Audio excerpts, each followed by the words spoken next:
One of the really important things for you to know as you're getting started as a travel therapist is who are the different players you're going to be dealing with as you become a travel therapist.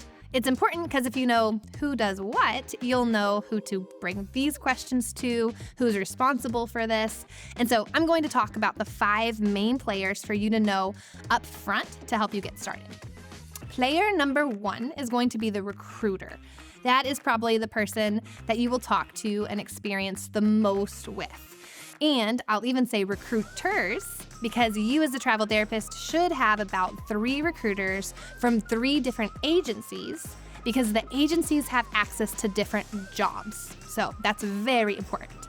But the recruiter's role for you is going to be the person who educates you to some degree, who tells you where the jobs are, who you can negotiate pay with and talk about what each job will offer. And if something doesn't sound right, you can have the recruiter then go to the facility and ask for something different. So they're kind of your middleman between the facility and you.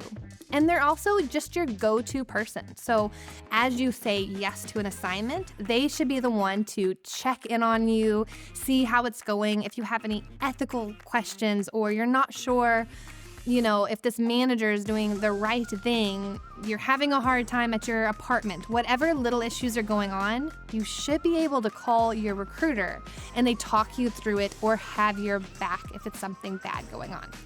So that's your recruiter. They're kind of like your buddy, hopefully, especially if you have a good relationship and trust them. The next player is the agency, the staffing agency.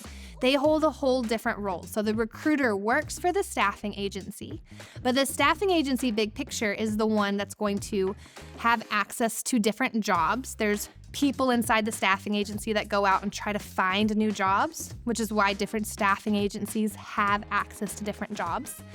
The staffing agency decides what benefits you can get, like health insurance. Do they offer 401k? If they do, how long do you have to work for the company in order to get access to the 401k? They're the ones that also will decide, big picture, how much they're going to pay you. So they might tell the recruiter, you can pay that traveler somewhere between this amount and this amount percentage-wise of the bill rate. And then the recruiter has to stay within those rules that the staffing agency set. So the staffing agency kind of sets the ground rules and decides what benefits you can get and things like that. And the recruiter is who you talk to at the staffing agency the most. Player number 3 is not a person at all. Player number 3 is a technology that's called a VMS. And this one's actually really important to know because it's even kind of the middleman between the staffing agency and a lot of facilities. And so sometimes the staffing agency cannot talk directly to the facility. They go through a whole nother middleman where the facility will post a job on let's just pretend like it's like a job board, a VMS job board.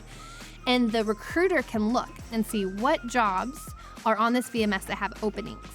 And then if they have a question for the facility, they might have to go through the VMS to ask a question. They can't directly talk to the hiring manager. That VMS is also where they have to put all the information about you if you say, yes, I would like to apply to this job. And so it's very standardized. A lot of times us as travelers will have resumes and different things like that. And then the recruiter will take information from the resume, put it into the VMS, and then send that off to submit you to the job. And so the VMS has a lot of our jobs, especially if they're hospital jobs or nursing home jobs. But then sometimes staffing agencies talk directly to the facility. That's called a direct relationship. And those are a little bit better and a little bit easier to get the job because the staffing agency can actually talk to them. It's not going through this middleman. But the VMS is a big player in our industry that can impact a lot of different things about us negotiating or us getting jobs. Number 4 player, of course, is the facility. The facility is the person that needs a travel therapist. The facility is who we go and work for. The staffing agency is who is actually our employer. They're our W-2 employer. We work for the staffing agency. The staffing agency is who has our liability, our workers' comp, all of those things will send us our tax forms at the end of the year. The facility doesn't have to do any of that, which is a big benefit to them. So we show up and we're contracted to work there through the staffing agency. But once we get there, of course, that is who is going to determine our productivity. Do we have to work 90% productivity? How many patients do we see a day? What does our lunch break look like? So those are the kinds of things you would ask the facility about on the interview, because the staffing agency doesn't control those type of things. And the last really big player that is really important to know about now is going to be educational websites and marketplaces. Marketplaces is a place where a lot of different staffing agencies will all post their jobs to one place. And marketplaces are relatively new to our industry, like in the last 10 years, and it has been the biggest and best change for us as travel therapists.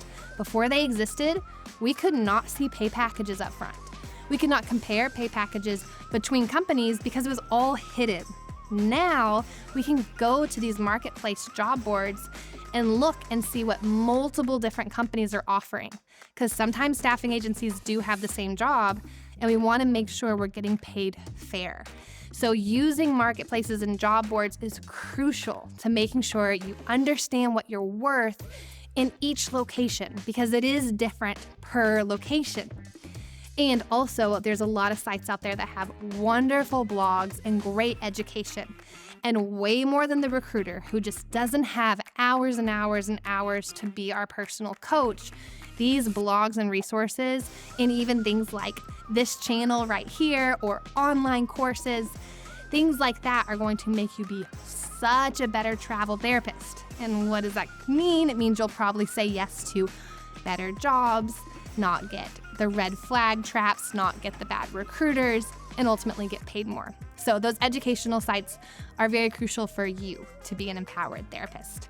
So that's it. Those are the most basic, simple players to know and that you're gonna work with on your journey. Thanks so much for joining me on this video. I hope you're learning a lot and getting empowered as a travel therapist. That is my goal. I'm Laura. I was a travel therapist for a long time, and I'm the founder of Nomadicare.com. So you can go to Nomadicare.com, you can get matched with vetted recruiters, you can search the job board and see all the pay packages, you can do pay comparisons or read blogs, but that resource is free, and it's out there for travel therapists to not get taken advantage of.